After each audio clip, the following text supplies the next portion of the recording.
Hi, I'm Andrew Rich, and if you're like me, you look at the state of modern wrestling discourse and think, wow, what a cesspool. That's why I'm here to tell you about Music of the Mat Remix. That's right, your favorite wrestling music podcast is back with a new format, where I bring on a guest and we play songs related to wrestling-themed topics. It could be a wrestling reference, a wrestling concept, a wrestling pun, things of that nature. Now you might be saying, Andrew, that is a very, very tenuous connection to pro wrestling on a wrestling podcast network. Is this just an excuse to hang out with your friends and talk about music and ignore the rest of the wrestling landscape? Yes. Yes, it is. So listen to Music of the Mat Remix on the Voices of Wrestling Podcast Network, available on Apple, Spotify, or your podcast player of choice. This podcast is a member of the Voices of Wrestling Podcasting Network. Visit voicesofwrestling.com to hear the rest of our great podcasts, as well as show reviews, columns, opinions, and updates across the world of wrestling. Competition starting to get thick, it's the click, so I hope you watch your A game. A-man, no rain from the track when we unite and spit. This is an A game, better bring your A game. Competition starting to get thick, it's the click, so I hope you watch your A game. Now, it's the Mike and JD Show, and I'm your host, Mike Gilbert, and I'm joined as always by JD, by God Oliva. How you doing, JD? Oh, it's been an evening. We went out to dinner because my wife made some pizza, and she burnt it in the oven because she forgot to set the timer. So we just said, I guess we're going out for dinner tonight. And then we came home, and the water softener was broken. I had to, mop salt and water off the floor of my basement. So that's why I told Mike, I need a couple extra minutes tonight. So, but we're good. Everything's fine. I'm here. We're live. Good. Well, you said family emergency. I was like, oh no, did the dog eat something again? Like I was fearing the worst. Not this time. No, that was on a show night, wasn't it? Yeah, that happened like an hour or two before the show. Oh, that was a very expensive mistake that answer I made. I call that. How are you? I'm good, man. I'm good. I'm back. I was in California last week for my grandpa's funeral. That was I did the eulogy. I had to do the flag. I didn't know folding. the eulogy. Dude, Wow. I didn't know that till I got there. So I was like, oh, thanks for the heads up. But I just put you on the spot. They just put you on the spot and said you're the best speaker in the family. Do the eulogy. No, they asked me. It might have been the day before, but it was pretty quickly before it happened. They're like, oh, hey, wait a minute. We need somebody to do this. And they're like, well, you've done these before. You're a good speaker. And so I was like, okay, yeah, I'll do it. And plus I'm the oldest grandkid. So it's kind of probably my job anyway. But at my mom's funeral, this is a family tradition in our funeral. When we had funerals, is people would get up and they would speak. I don't know if it's I've been to other funerals where that's not a thing, but growing up, I thought that was a thing. Yeah, I've seen it both ways for sure. Yeah, so same. But I spoke at my mom's funeral because it just felt like I had to, And I remember looking out into the crowd is such a weird term to use at a funeral, but there's a lot of people there. And I just, man, the open seas of people just bawling. I was like, oh shit, maybe I fucked up. Yeah, man, I'm glad. I'm sure your grandpa would be glad you would do that for him. Yeah. And we couldn't so it took so long. He died like 6 weeks ago, and we've just been waiting on the VA to get their stuff together and the American Legion to send support for the military honors. And they're like, never mind, we don't do Saturdays. So my cousin and I are both veterans that we did the military honors portion of the funeral too, which I had to train that morning because I've never done it before. So, but I was the one that was in the military, like most recent. So, but the funeral went off pretty well, so it was a good ceremony. But I'm glad, man. Yeah, I'm glad to be back. Glad to be on the show, man. I had an interesting night tonight, and I've had a lot of interesting nights on social media. So earlier, I guess a couple of hours ago, there's this guy on Twitter named Front Row Brian. He's an MMA shitster, bit of a racist, kind of a scumbag, really, if you think about it. He got the Fast Nationals for Collision, and of course they're like really bad from last night. And it went against the Elimination Chamber. Of course it was. Well, that's why the numbers got released, right? The Fast Nationals, which are never like the end. The real number usually ends up way higher. So WWE released the numbers to him. He's like a friendly, and he put it out. And then I quote tweeted that, and I said, "Oh, Legento behavior is back," right? Just making fun of it. And then I quote tweeted that, and I didn't need to do this, but I did. But I love maybe this. I don't know. I don't know. Maybe I was just trying to be fair, but I had an interesting exchange with Dave Meltzer earlier in the week. So, and I'll tell you about that in a little bit. But I quote tweeted and I said, you know, it's like I can't prove it, but I think AEW does something similar, right? And I just left it at that, right? I was like, I think they do something kind of the same, right? I left it at that. I shit you not, got a DM like from someone prominent within AEW. It's the guy we know, the guy we talked about before. Yeah. I can't. Oh, I'm not gonna say the name, but I got a DM from somebody who works there, and basically it was like, they basically said it's like Mike, I like it. I don't do fast national, or we don't do fast nationals. We don't leak fast nationals. That's not our style. We don't do stuff like that. And I was like, so I replied, I was like, I wasn't saying that you leak fast nationals, but there was some really curious reporting happening earlier in the week, and I thought that maybe your team was behind it, which you guys are in a wrestling war, like fair. And then they just go, no, that wasn't us. Like, we wouldn't do anything like that. I was like, okay. So then I had to like publicly retract it. So, because I believe the person that I was talking to, I trust them, right? They're solid for sure. If it's who I think it is, it's a solid source. Yeah, it's pretty solid. So, and the reason why I was even bringing it up, and maybe I shouldn't have, like chances are I shouldn't have, because there's no real evidence that AEW does stuff like this. I just said it, right? Which happens a lot, which I do a lot. Because you are a shit stirrer, but continue. Yeah.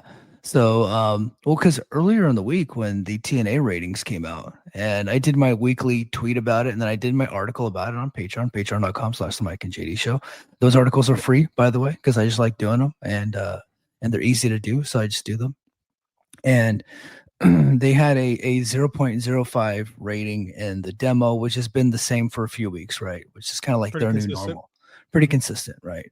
But the total viewership had dropped a little bit because of the Olympics. So it was like it went from 254 down to like 230 something. So not like crazy, right?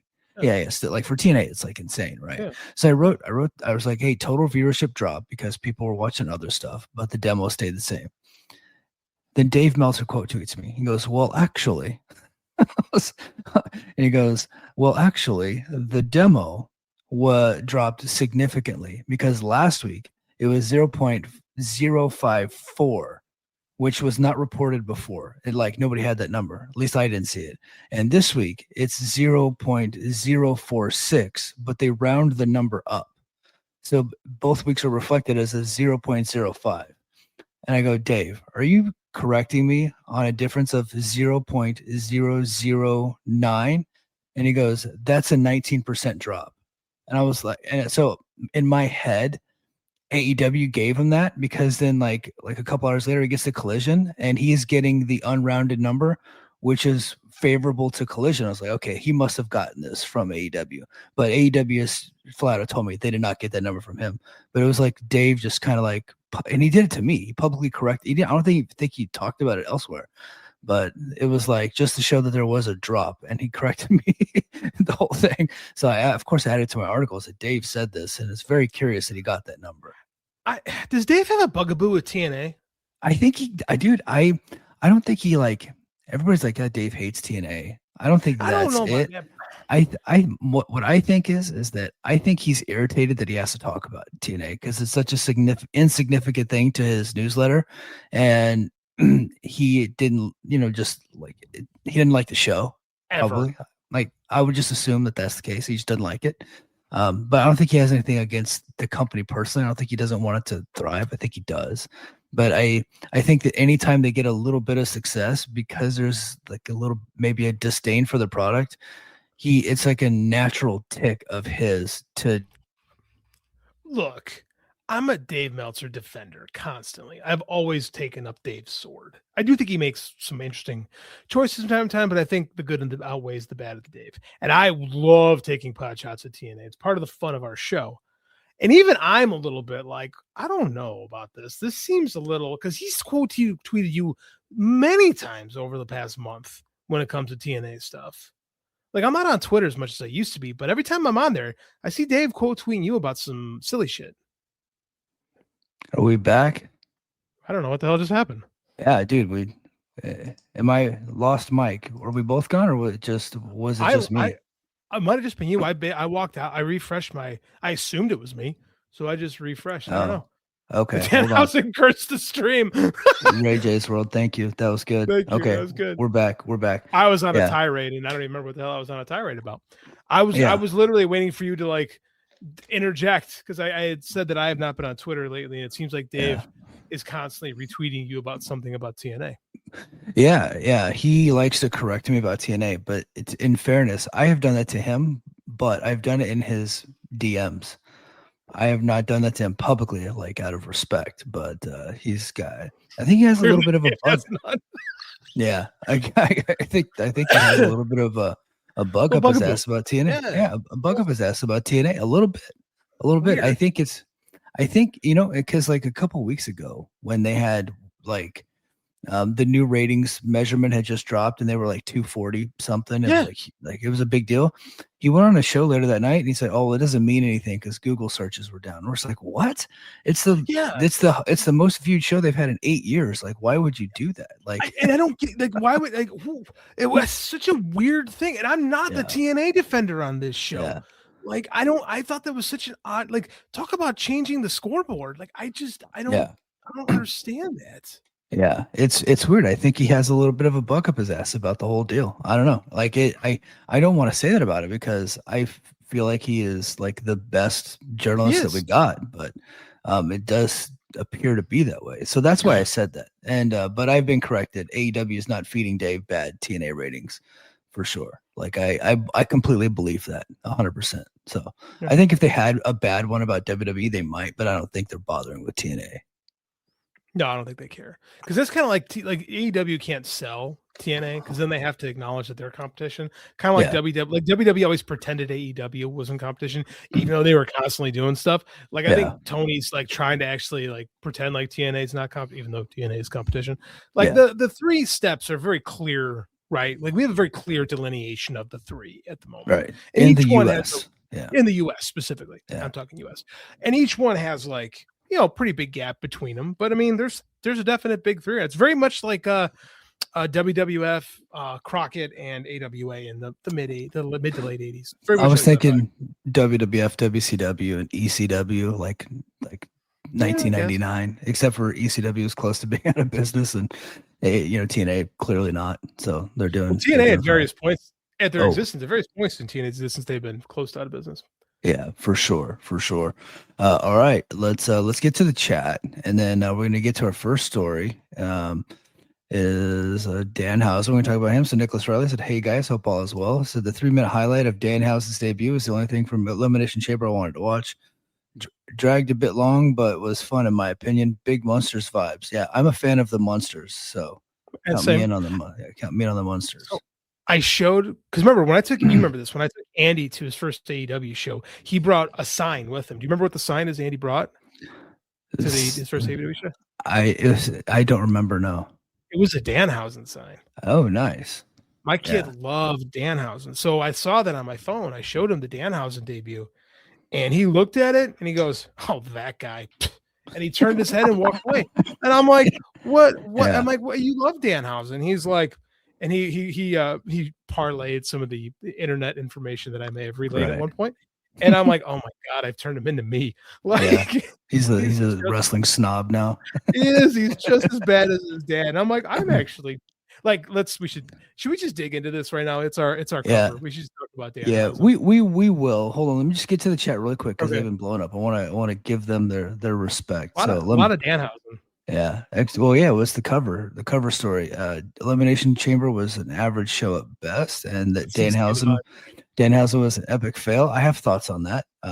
Maybe I don't know what JD's thoughts are yet. So we have not talked about this yet. So I'm curious. So Ray J said, "I pop for Danhausen. Does not matter what Chicago thought of him." Let's get to a few other people. Let's see, Dre in the house. And no hate, but I think companies need to let Danhausen be what he is, an indie talent that sold merch 5 years ago. Punk doing him the favor of his life, putting him in the good word. Yeah. I don't think without Punk, I don't think Danhausen's there for sure. Let's see. Io, our boy Io, said he would rather ROH get a good TV deal. So I think he's talking about Dave. Than TNA, I bet. I don't know if he would rather, but just I don't know. Just there's something weird there. I think there's something weird there. Let's see. He's just mad because they're working with the enemy instead of his F buddy. I don't think they've ever had sex, guys. I don't think Dave and Tony have ever done that. I think that's a hefty accusation. So I don't think he's ever looked at WWE as the enemy. Hey, Mike, what's the only professional wrestling company that Dave Meltzer's ever taken a check from? WWE. That would be the WWE. WWF, so I know we get WWF, the World Wrestling Federation. Dave Meltzer was officially a Japanese talent scout for WWF in the 1980s. So I know everybody in there is stupid, but I'm here to tell you people that you're stupid. Continue. Yeah. A lot of people don't know that, and Dave came out with that in the 90s because WWF, Pritchard, I think, threatened to talk about it. And so he just came out with it on his own. But before we get into the Danhausen thing, did you know, JD, that they've already done kind of a behind the scenes documentary on Danhausen's debut? No, I didn't actually. I haven't seen it. Well, I have it. I have it. We shouldn't get nuked. I think we should be good here.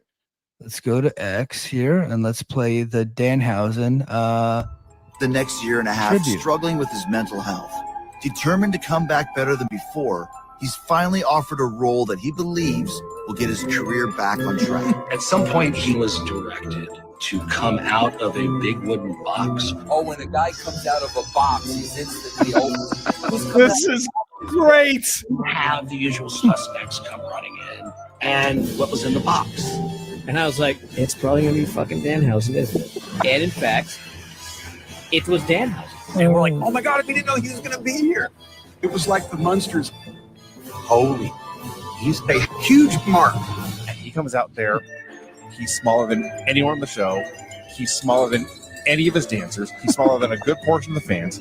Smaller than all the announcers. Somehow he thought this was going to work out like he wanted. And the closer that we got, the more obvious it was that it was not. 19,000 people in Chicago, not one of them knew who he was. I remember thinking to myself, this is terrible. Why did they bring this guy out just to kill him like that?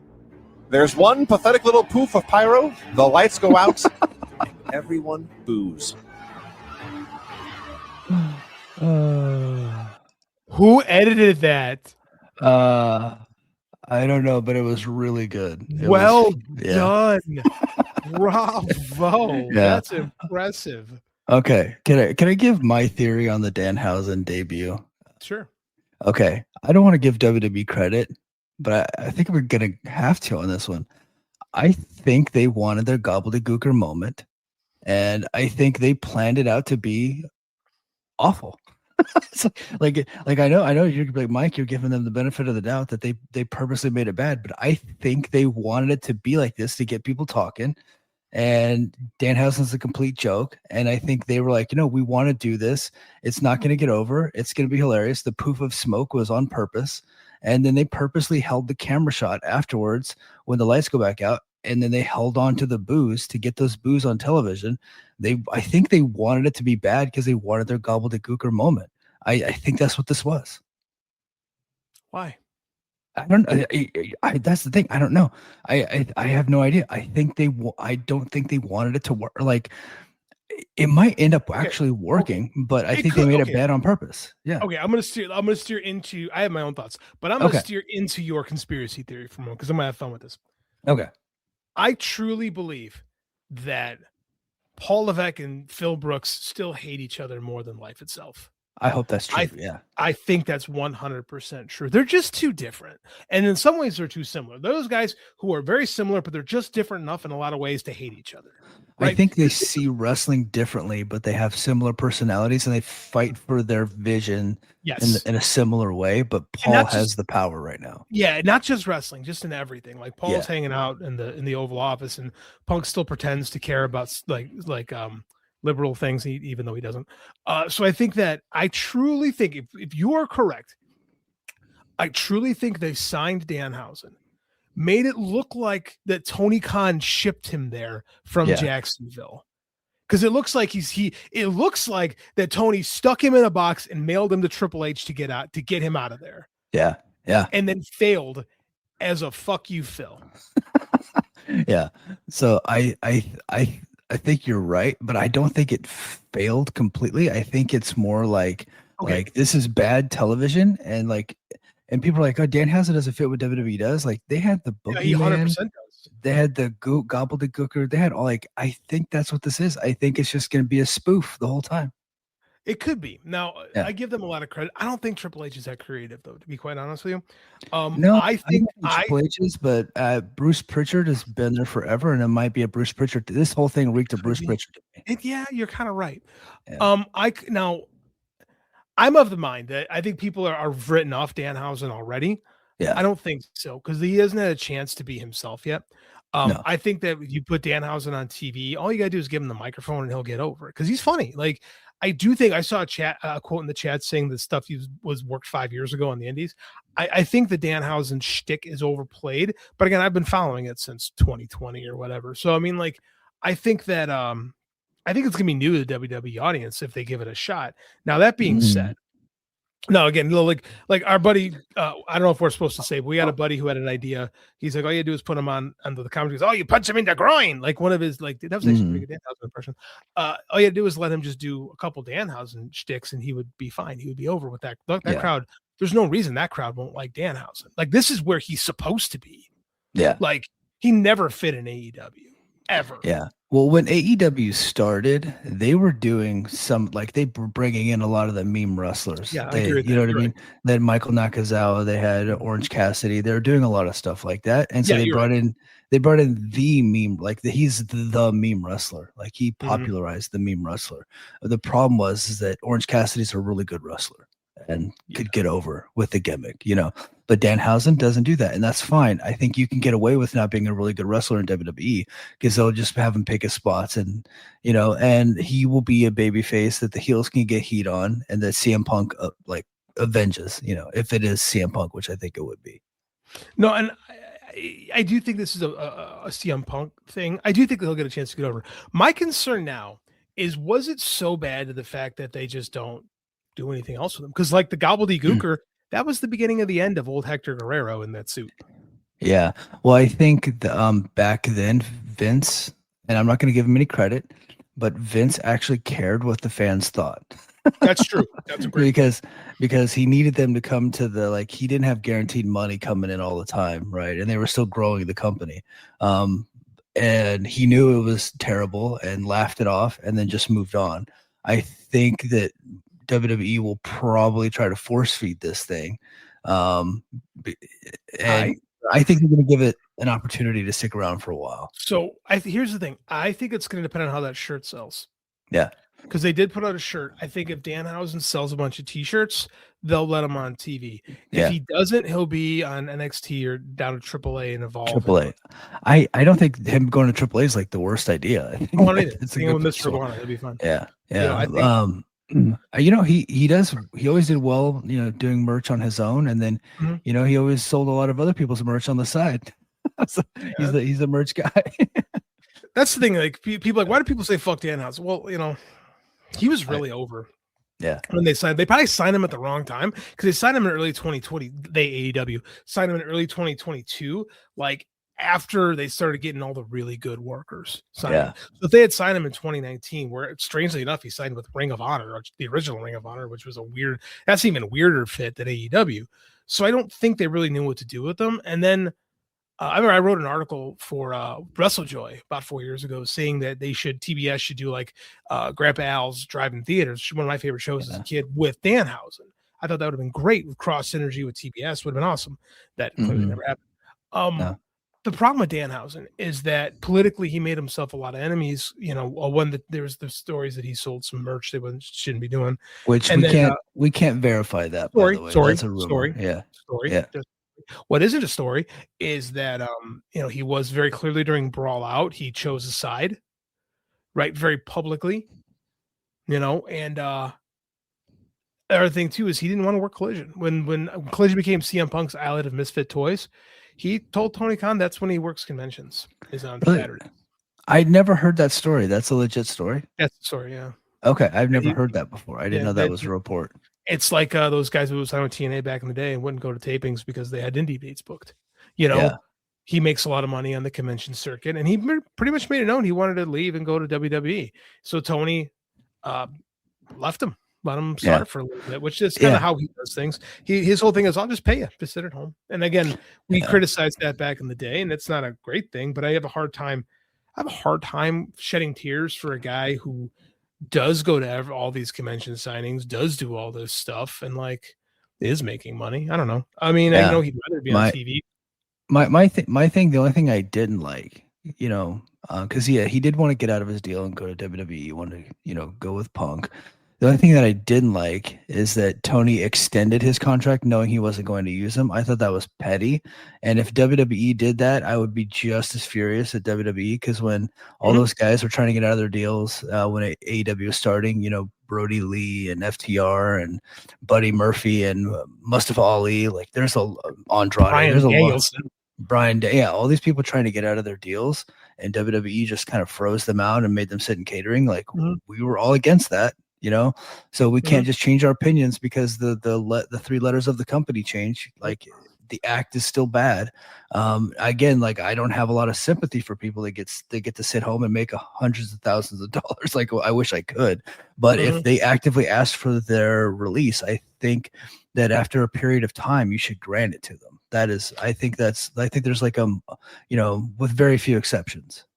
I struggle with the concept of the independent contractor not being able to independently contract in general. Yes. I don't like the idea of people signing to a company not being full-time employees. You know, I also don't love the idea. Here's the thing: is like guys in WDB would go to catering in the hopes that they would work. Like these AEW guys, the guys who the AEW malcontents didn't want to work. You know, they actively. This is the difference between Tony and Vince is they would say, no, I don't want to do that. Yeah. You know, whereas in WWE, they'd fly them out, they'd sit in catering, and they just, you know, because Daddy Vince would be there, they would just wait for their shot. So that's kind of where I'm like, I think in Tony's case, he needed to establish himself as a bit of a dickhead. You have to be a bit of a dickhead to be a boss, and let guys like us call you an asshole. And he is an asshole for that move, no doubt. Sometimes you have to be an asshole, and I do find it funny that all the guys that Vince was like, "Oh, we should just give them some more," are all back in WWE and all doing nothing. Yeah. Except for Andrade, who's back in AEW and actually having the run of his career. Yeah. Isn't that crazy? It's a great, that's such an amazing, not amazing, great, but just amazingly interesting message that Tony Khan has sent is you can come back here and I'll push you harder than I did last time. You know, unlike it's wild. Those guys went back to WWE and Rusev, remember fucking CJ just a couple weeks ago was like, oh yeah, Rusev wanted to wrestle more. So he's back in WWE.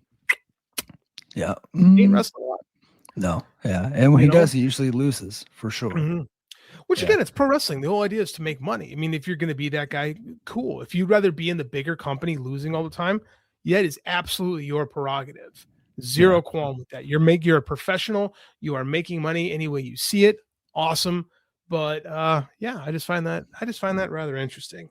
The Danhausen thing, I think he's one of the few guys who I think that if they decide to give him the time, he'll get over. He's gotten over everywhere he's gone. He was super. I have a Danhausen mask behind me right now still because I do like Danhausen.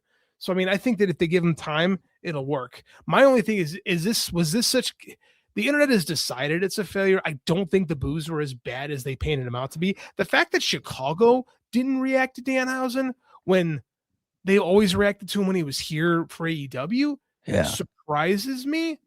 Like, because especially a pay-per-view crowd is usually a lot more smarts. Especially, you know, at the United Center with CM Punk on top, you know, and there's like I think there's like 19,000 people there. Like, it was a huge crowd. Huge crowd. Yeah. I was surprised it had such a negative reaction as it did, to be honest with you, because we were making jokes about it. We knew it was Danhausen. We had a hunch. We didn't know for sure. We all had a hunch it was Danhausen. I was pretty confident. The person I knew that it wasn't going to be was Jericho. Like, I knew that wasn't happening. Like, he's not coming out of a box. That's not happening. But we made the joke. We made the Jim Cornette joke that coming out of a box makes you over. Everyone who comes out of a box is over. And it was the exact opposite. Like Danhausen's the first guy to come out of a box and not get over. Like it was kind of funny. Yeah, it totally disproved Jim Cornette's theory that everybody comes out of a box, gets over. Honestly, this might be a week to listen to the Jim. What is it called? The Jim Cornette Experience? Is that Yeah. the show? I haven't watched that. I check out the clips on YouTube. I can't, like, his show's too long. I can't sit through everything. So, but if he has a certain topic, I'll take a look at it. So, okay, now, audience reaction aside, okay, and internet reaction aside, I know you watched it. What did you at least think of the Danhausen debut? I thought it was a severe underutilization of the man. I liked everything they did. What I didn't like is what they didn't do is they didn't let him talk and punch somebody in the nuts. Like that's what I wanted to see. That's what happened when he debuted in AEW. He didn't talk, but he punched somebody in the nuts. Like he did a surprise. He came out, did the curse, and then but like it's an AEW group and like a fan base, and they knew who he was, so he got like over. I liked the coffin. I liked the dancing girls, and I liked the song.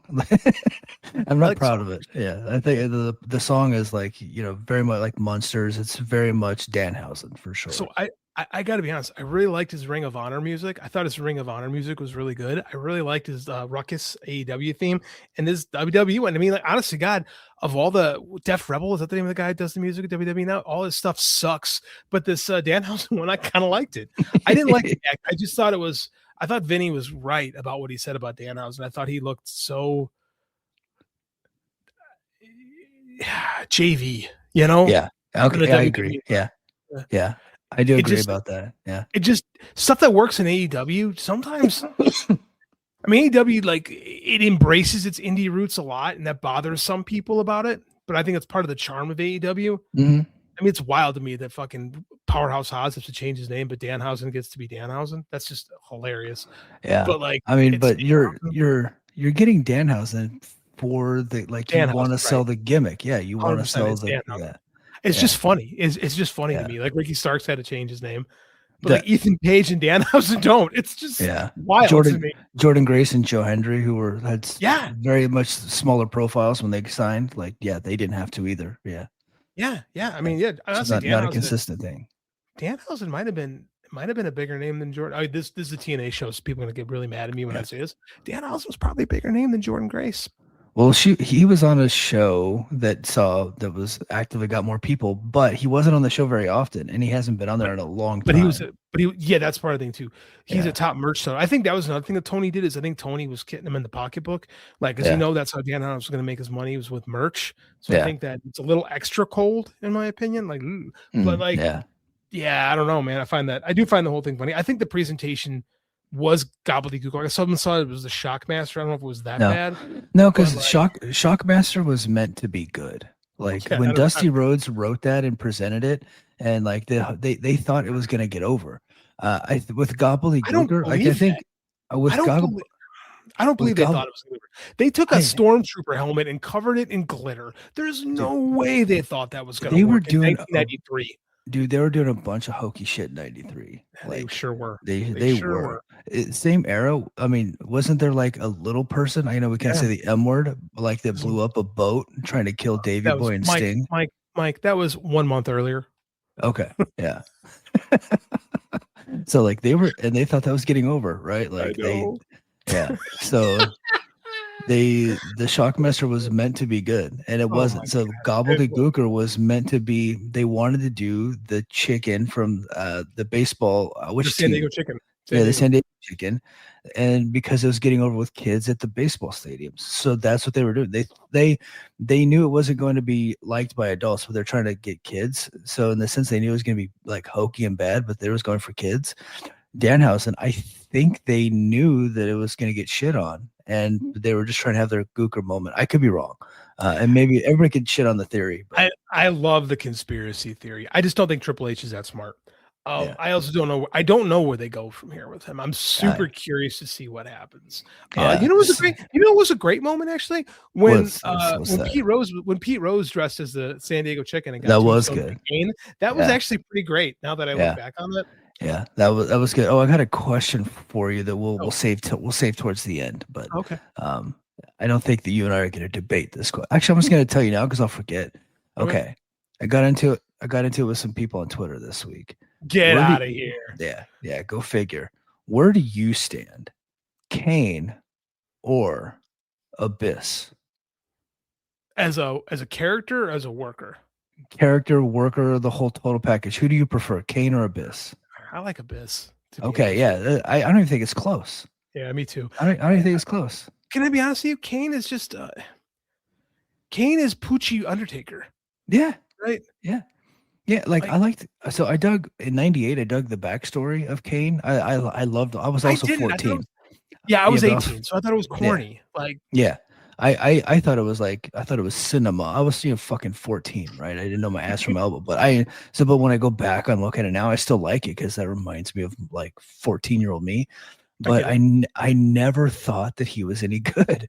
I just never thought that he was a great wrestler. I never thought that he was a great promo. I just thought he was a cool character for sure. But I liked everything about Abyss.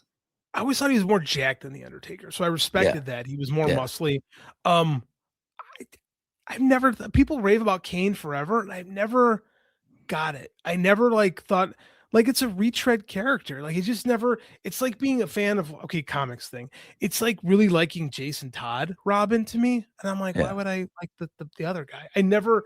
No, Abyss was cool. Abyss had his was very Foley-esque, but Abyss was his own thing. I always liked Abyss and every variation of Abyss.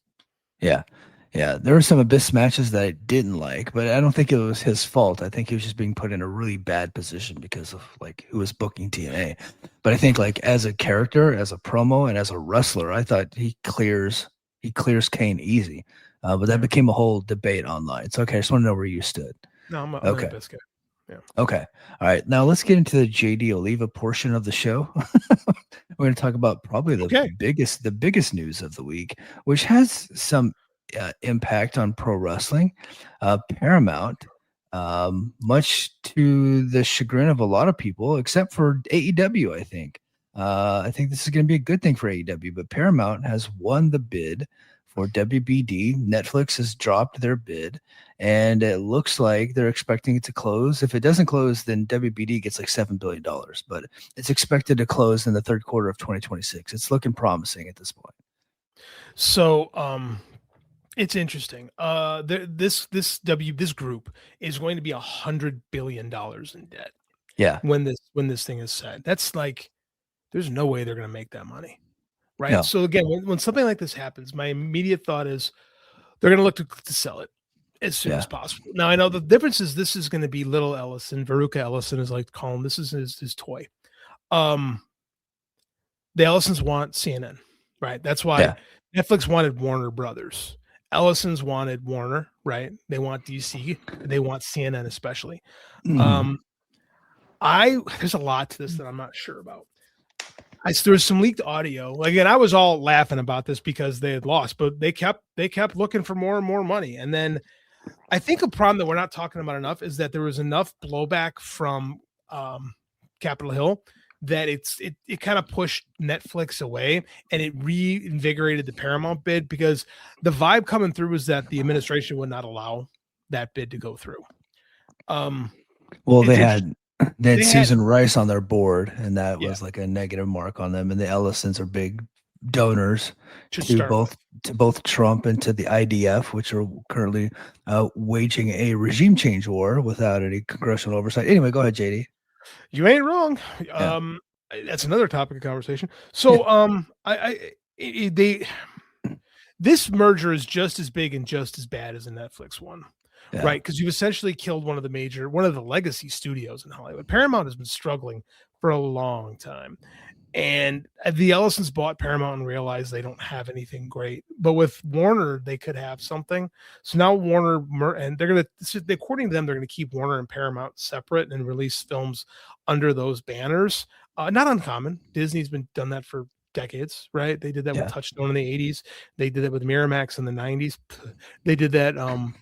They do that continuously. So not uncommon. Running the studio is a lot harder than they think. Yeah. I don't have faith that they can run the one, let alone the other. 3, there was leak. The investor call leak, because not all the investors of WBD are thrilled with this, right? No one in Hollywood likes this. Everybody on the Warner side is super disappointed this happened. The only people that are happy are the top they can get their money, the top investors. Ellison said, "We don't know what's going to happen with this deal." Zaslav said it. Zaslav, I'm sorry. This was Zaslav, David Zaslav. His exact words were, "We don't know what's going to happen. It's going to take 6 to 12 months to close this deal. And if it doesn't work, we're going to get $7 billion. Yeah. And that is not something you say to your investors if you are 100% confident of regime change. Yeah. Well, should we make regime change jokes right now? Like too early? I guess not. I don't think I was making a joke on that, but no. I mean, leadership change, we'll say. I probably had regime change in my head because of all, Right. Yeah. Leadership change. That is not what they said when the Netflix deal was set. They were not. Right. Ellison did not, or not Ellison. I'm sorry. Zaslav did not say, let's take our time on this. This might not work. He was very up and right away, like, yep, we're going to go to work Netflix. It's going to be great. Everyone's going to do this, blah, blah, blah, blah. He was very bullish on the initial outbreak. I think that they're not 100% sold that Paramount's money is real. Yeah. That's a reason. That is a major reason why they declined the offers the first time. They came at him with a huge offer now, and Netflix, I think, would have come through with more money if they thought the merger would go through. I think Netflix got the hint that the Trump administration wasn't going to, which I said months ago on this show, that we got to see if the Trump administration allows this to happen.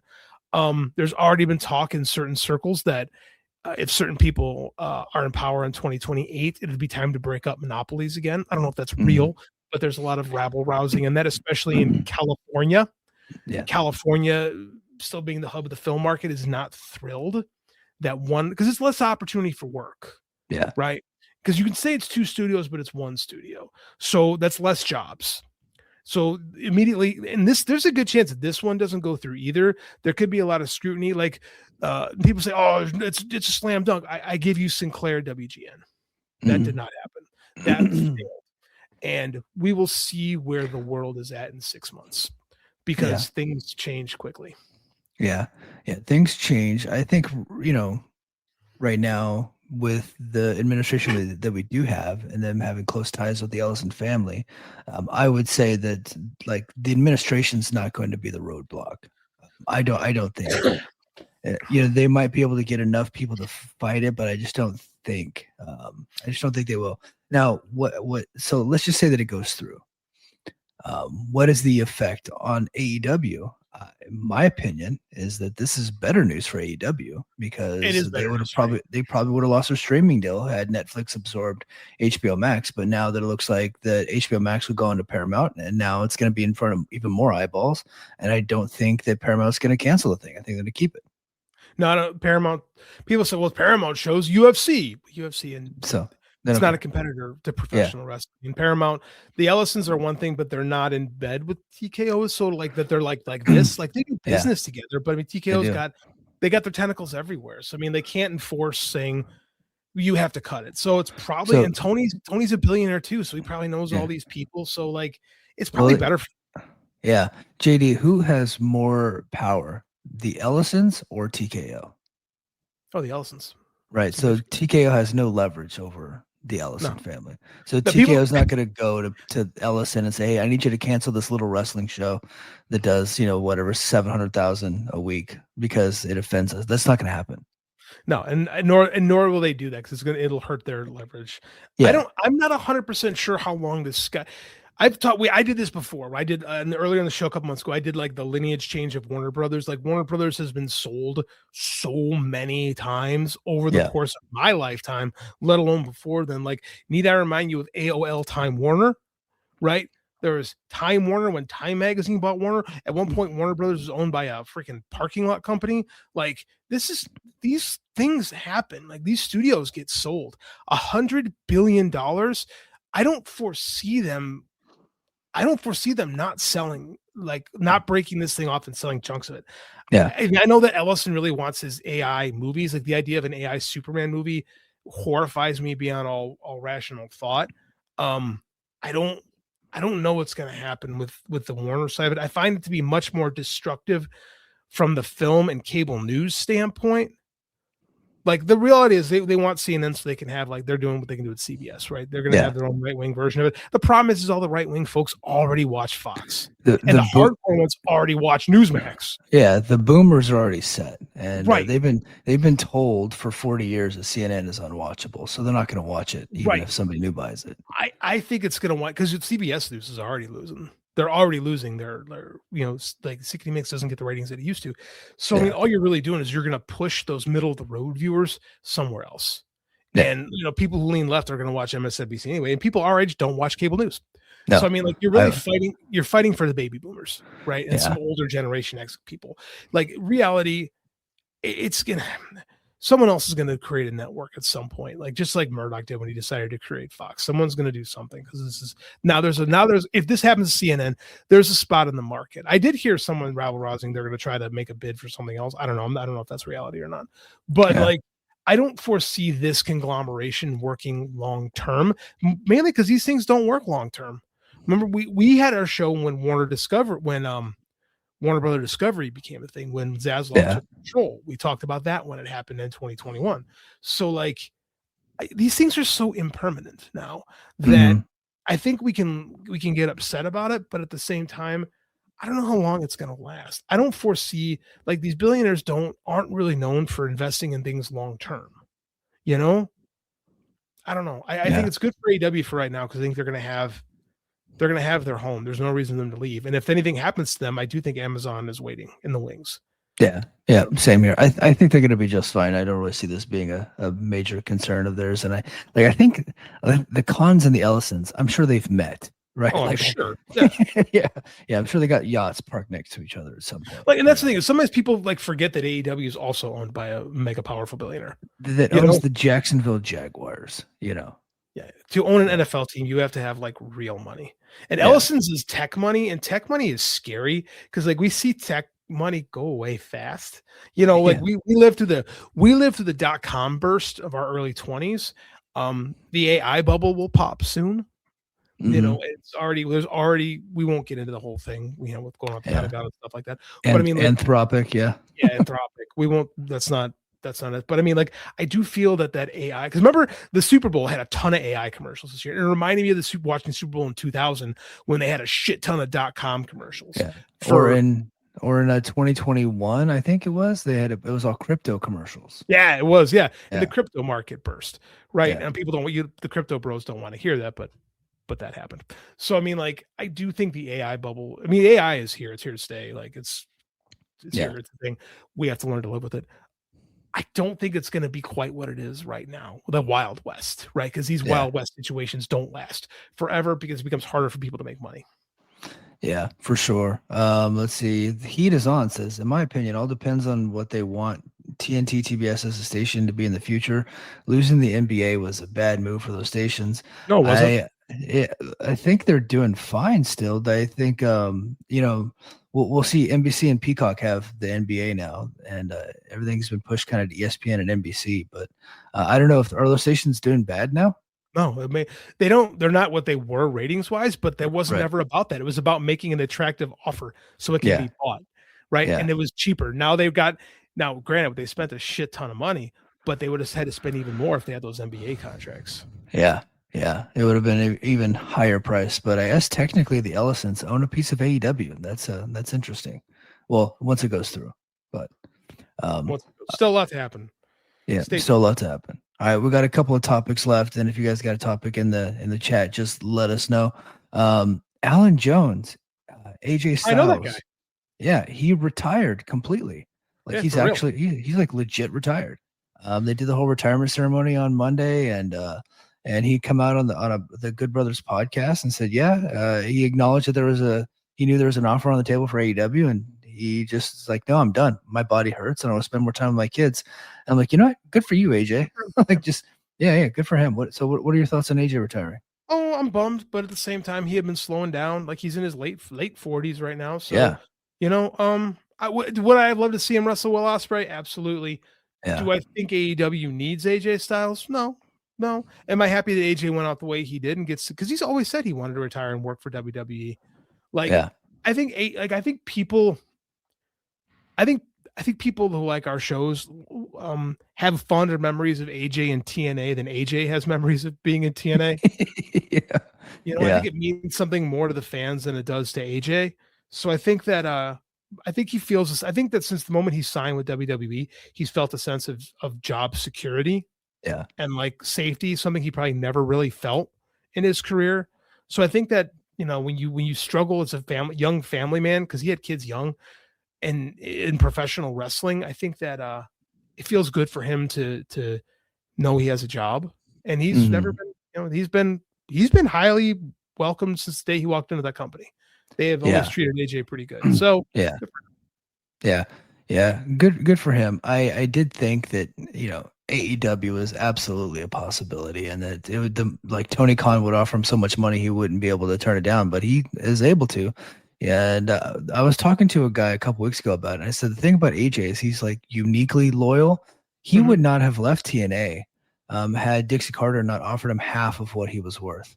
Right? If the offer was the same, he would have stayed. But as a father with 4 kids. Yeah. But Dixie made him like a lowball offer. Now, in her defense, the company didn't have any more money. Like they'd lost their Spike TV deal, and so they couldn't pay people. But had they paid him the same amount of money that he was used to, he probably would have stayed there. But he didn't. So he ended up going to New Japan, and that ended up being the best thing that ever happened to him. And then he got his WWE deal and had a really great career in the WWE, multiple time champion. I got to see him live a couple of times with the WWE.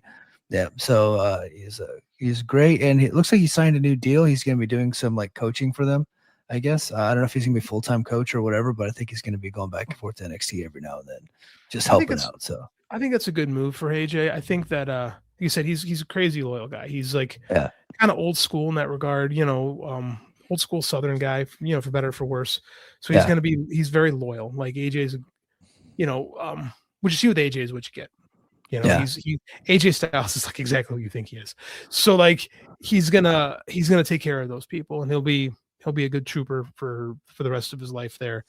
And he's never really he flirted with. I think he always knew AEW was a great leverage point because he's smarter, or he has agents that are smarter than we are led on to believe with him. But remember, AJ was going to be on that first Dynamite. We thought AJ was going to jump soon. So, AJ knows his worth, and that was all because of his Ring of Honor New Japan gamble that paid off massively. So you know what? And I'm sure in his heart, Tony Khan is happy that he got AJ one last nice contract to be retired. Because WWE signed him to a contract to keep him at home. Yeah. Yeah. Good for him. That's the best contract to have. Absolutely. Should that be what you want? I was hoping I'm going to be in Atlanta on Friday. So if you're a TNA fan and you're at the Atlanta tapings, come say hi. I'll be there. Probably wearing this exact same t-shirt. It's my new Injustice for All t-shirt. I got it last week. I was a little bit bored and made my way into Tilly's and got me a new Metallica shirt. But I will be there in Atlanta, so everybody come say hi. I don't know where I'm going to be sitting, but I somehow finagled my way to get tickets to that show, and I got to drive 4 hours and do the whole thing. I'm taking the day. Well, I have vacation time that I never used. That if I don't use, I lose. So I just have like a free day. So I'm just going to go down to Atlanta and check out the tapings on Friday. So if people are down there, come say hi. I was hoping that AJ would stop by, but probably not going to happen now. Nah. No. I know we were kind of like thinking there might be another AJ, a couple appearances in TA, but we were hoping to have some matches. It was kind of cool. They brought Frankie and Abyss in on the show. Yeah. That was awesome. So I think he's probably done. I believe him. Yep, I believe him too. But anyway, guys, we're past 11 o'clock. We did get a little bit of a late start, so we didn't get to the full hour this week. But I think we're going to go ahead and close it because Uncle Mike has to go to bed. I'm pretty tired. So that's going to do it for us this week on the Mike and JD Show. And until next time, mahalo. Competition starting to get thick, it's the click, so I hope you watch your A game. Made no rain from the track when we unite and spit. This is an A game, better bring your A game. Competition starting to get thick, it's the click, so I hope you watch your A game. Made no rain from Not a bit. Hello, do you like New Japan Pro Wrestling? Are you a Shin Nihon freak? If so, check out the Super J-Cast with Joel and Damon on the Voices of Wrestling Podcast Network. And even if you fucking hate New Japan Pro Wrestling, listen to the Super J-Cast anyway. Not just for our great show reviews, analysis, and pastrami sandwiches, but there's also usually some dick jokes somewhere in the obligatory opening 30 minutes of absolute nonsense we chat about every single week. That's the Super J-Cast for all the best talk about New Japan Pro Wrestling, crisps, and pornography.